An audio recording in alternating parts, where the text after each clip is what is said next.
হরে কৃষ্ণ।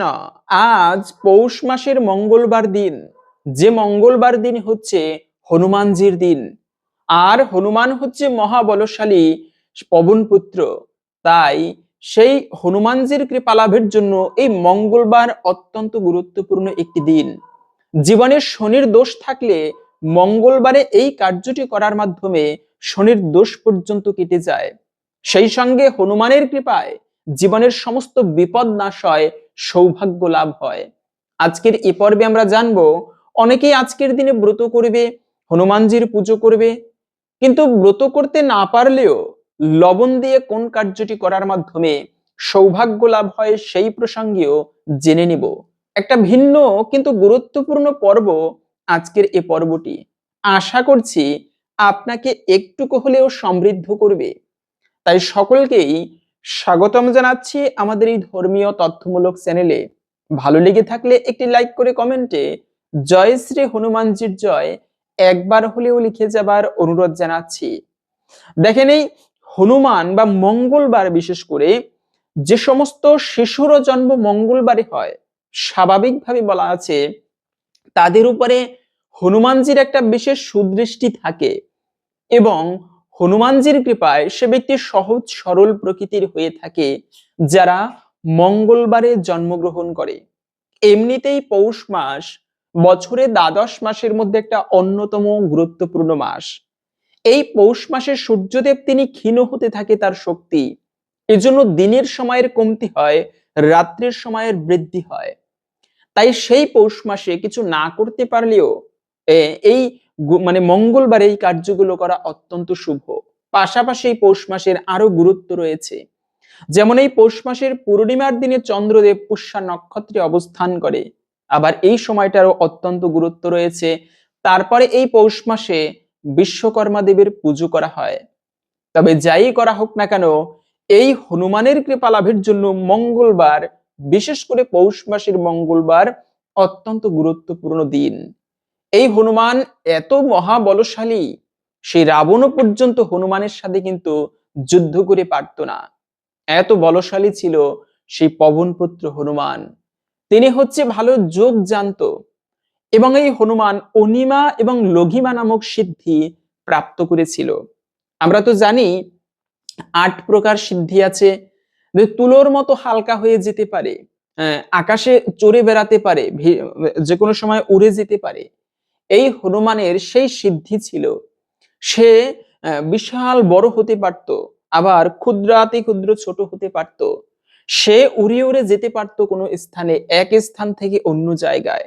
আর সেই মহাদেব হনুমানের শক্তির কথা যদি বলি, কোনো দেবতা হনুমানের সাথে যুদ্ধে পেরে উঠতে পারত না। এত সহজ ছিল না হনুমানের সাথে যুদ্ধে জয়লাভ করা, এত বলশালী ছিল সেই হনুমানজি। কিন্তু তিনি ছিল রামের পরম ভক্ত। আর এই হনুমানের কথা না বললেই নয়, হনুমানের কৃপা লাভ করার জন্য এই মঙ্গলবার দিনের সব থেকে সহজ উপায় হচ্ছে তার প্রভুর সেবা করা।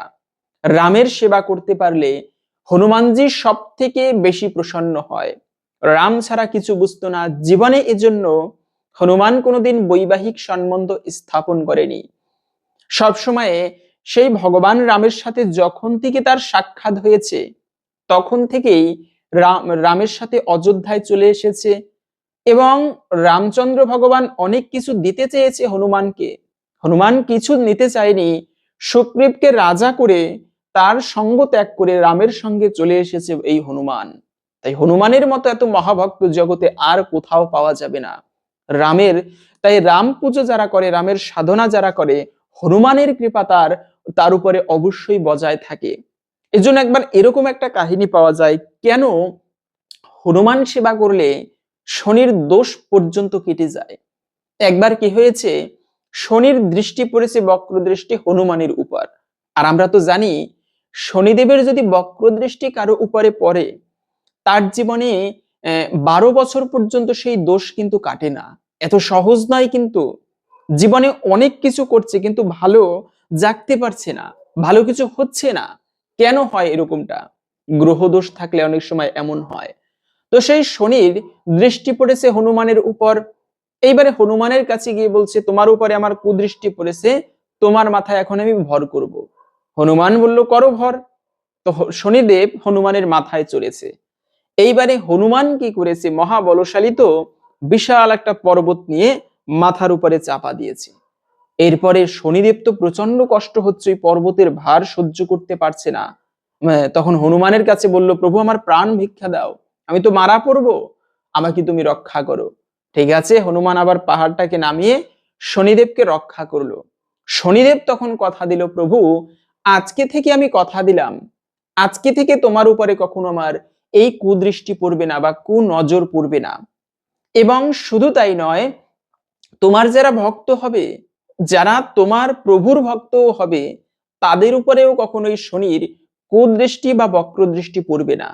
এজন্য হনুমান পুজো করা, বিশেষ করে যে কোনো মঙ্গলবারে হনুমান চল্লিশা পাঠ করা, শনিবারে হনুমান চল্লিশা পাঠ করা, এর সকল কিছুই অত্যন্ত মঙ্গলময় এবং গ্রহদোষ দূর করার জন্য খুবই কার্যকরী একটা পন্থা কিন্তু। আর হনুমানের কৃপা লাভ করতে গেলে আরো একটা সহজ মাধ্যম হচ্ছে জীবের সেবা করা। কেননা বহুরূপে সম্মুখে ছাড়ি কোথা খুঁজিছ ঈশ্বর, জীবে প্রেম করে যেই জন সেই জন সেবিছে ঈশ্বর। এই জীবকে সেবা করার মাধ্যমেও, এজন্য জীবনে কোনো পশু প্রাণীকে কখনো কষ্ট দিতে নেই। জীবকে ভালোবাসার মাধ্যমেও, জীবকে সেবা করার মাধ্যমেও ভগবান রাম হনুমানজির বিশেষ কৃপা প্রাপ্ত করা যায়। বিশেষ করে গোমাতার সেবা, হনুমান সেবা, পশু সেবা। একটা বানর আপনার কাছে এসে উৎপাত করছে, দিলেন একটা বাড়ি, মারা গেল বানরটা, এরকম ভুলেও করা উচিত নয়। এটি চরম অপরাধ, চরম অমঙ্গলের। একটা কুকুর আসলেও তাকে লাথি দিতে নেই। একবার তো এমন হয়েছে, এই রামচন্দ্রের রাজসভার কথা, ত্রেতা যুগের তখন কথা, একটা ব্রাহ্মণ ব্যক্তি স্নান করে সে রাস্তা দিয়ে যাচ্ছিল, যাবার সময়ে একটা কুকুর রাস্তার মাঝখানে দাঁড়িয়ে আছে। তো ওই কুকুর ডিঙিয়ে গেলে এটা ব্রাহ্মণের তার সূচি নষ্ট হবে, এই চিন্তা করে ব্রাহ্মণ কুকুরটাকে এমন একটা লাথি দিয়েছে, যে কুকুর মানে লাঠি দেয় না, একটা লাঠি দিয়ে বাড়ি দিয়েছে। কুকুরটা খুবই ব্যথা পেয়েছে, চোখ থেকে জল ছেড়ে ঘেউ ঘেউ করতে করতে, কান্না করতে করতে বিচার চাইতে রামের রাজসভায় উপস্থিত। কেননা জানে এ রাজ্যে একটা প্রাণীরও যথাযথ বিচার হয়। রামের রাজসভায় গিয়ে রামের কাছে বিচার চাইলো, প্রভু আমি বিচার চাই। বলে কি কি হয়েছে তোমার বলো। বলে বিনা কারণে আমার ব্রাহ্মণ আমাকে একটা পিটান দিয়েছে, আমি খুবই কষ্ট পেয়েছি, এই বিচারটা তুমি করে দাও। রাম ভগবান বলল, তুমি কি বিচার চাও বলো। বলে তুমি এই ব্রাহ্মণকে পরের জন্মে তাকে এমন জন্ম দিও যেন সেও আমার মতো কষ্ট পেতে হয় তাকে। রামচন্দ্র ভগবান বলেছিল তথাস্তু। এজন্য ভগবান রামও কখনো প্রসন্ন হয় না যে ব্যক্তি কোনো পশু পাখির সেবা করে না, পশু পাখিকে কষ্ট দিয়ে থাকে। আর এই পশু পাখির সেবামূলক আমরা অন্য একটা চ্যানেল করেছি, সুন্দর এআই দিয়ে পশু পাখির কিভাবে সেবা করতে হয় সেই ধরনের ভিডিও করে থাকি। আশা করি আপনাদের সবার ভালো লাগবে। সেই চ্যানেলটি আমাদের এই চ্যানেলের ভিতরে প্রবেশ করলে প্রথমেই হোম পেজে দেখতে পাবেন। তো সবাইকে অনুরোধ জানাচ্ছি এবং আমন্ত্রণ জানাচ্ছি, সেই চ্যানেলটিকে ফলো করে বা সাবস্ক্রাইব করে অবশ্যই আমাদের সাথে যুক্ত থাকবেন। আশা করি আপনাদের খুবই শিক্ষণীয় পশুদের সেবামূলক একটি চ্যানেল করেছি, ভালো লাগবে আশা করি। অবশ্যই সাবস্ক্রাইব করে আমাদের সাথে যুক্ত থাকবেন। তো এজন্য এই পশু সেবা করা এবং পশু সেবা করতে অপরকে উৎসাহী করা, এটিও কিন্তু অত্যন্ত মঙ্গলময়। হনুমানজি এতেও কিন্তু অত্যন্ত প্রসন্ন হয়। পাশাপাশি হচ্ছে যে যদি কখনো বিপদে পড়ে, দুজন দেবদেবী খুবই ভয়ানক। এক হচ্ছে মা কালী, ভৈরবী, যখন তিনি ভৈরবী মূর্তির অনুমূর্তি ধারণ করে, মহাদেবও তাকে শান্ত করতে পারে না। এই জন্য মহাদেব মাটিতে শুয়ে গিয়েছিলেন। কেননা যদি এই সময় মহাদেব সামনে থাকতো, মা কালী লক্ষ্য করতো না, হয়তোবা মহাদেবকে পর্যন্ত তার উপরে তরবাল চালাতো। তো তাই মহাদেব মাটিতে লুটিয়ে পড়েছিল। কিন্তু মা কালী যখন দেখতে পেল পায়ের নিচে স্বামী, তখন তিনি জিহ্বা দিয়ে, দাঁত দিয়ে জিহ্বা কাটলেন। এজন্য সেই রূপের পুজো করা হয় বঙ্গদেশে। কিন্তু এই মা কালীর পরে আরেকজন দেবতা খুবই ভয়ানক, তিনি হচ্ছে কিন্তু এই হনুমানজি। ভক্তের সংকট নাশন বলা হয় এজন্য। যদি এরকম হয় আপনার জীবনে বিপদ আপদ এসেছে বেশি বেশি, অনেক উপায় করেও বিপদ কাটাতে পারছেন না, তাহলে ভগবান নৃসিংহদেবের পুজো করতে পারেন। এছাড়াও ভগবান নৃসিংহদেবের ভক্ত হনুমানেরও যদি কেউ পুজো করে, তবেও সেই হনুমানজির কৃপায় সমস্ত সংকট দূরীভূত হয়। এজন্য হনুমানকে বলা হয় সংকট নাশন দেবতা। যদিও হনুমান তিনি একজন পশু গর্ভে জন্মগ্রহণ, মানে একজন পশুর সন্তান। এই হনুমান কিভাবে পশুর সন্তান হলো? কথা হচ্ছে এখানে হনুমান তো পবন পুত্র, তাহলে তিনি কিভাবে একটা বানরের সন্তান বা হনুমানের সন্তান হলো? আসুন সেই বিষয়ে হনুমানজির ছোট্ট জন্ম কথা জেনে নেই। আজকের দিনে ব্রত করতে না পারলেও আসুন ছোট্ট এই বিষয়টি জেনে নেই। আশা করছি আপনার একটুকু হলেও হনুমানজির প্রতি ভক্তি হবে, হনুমানজির বিশেষ কৃপা দৃষ্টি লাভ হবে। এরপরে এই মঙ্গলবার দিনে, পৌষ মাসের মঙ্গলবার দিনে কোন কার্যটি করার মাধ্যমে জীবনে হনুমানজির কৃপায় সমস্ত বিপদ এবং গ্রহদোষ নাশ হবে, সৌভাগ্য লাভ হবে, সেই বিষয়েও জেনে নিচ্ছি। প্রথমে জেনে নিচ্ছি হনুমানের বিশেষ চরিত্র কথা। পৌরাণিক কাহিনী মতে পবন দেবতার ঔরসে অঞ্জনা কেশরী নামক বানরের স্ত্রী, বানরের গর্ভে ইনি জন্মগ্রহণ করেন। একবার অঞ্জনার রূপে মুগ্ধ হয়ে পবন দেবতা তাকে আলিঙ্গন করেন।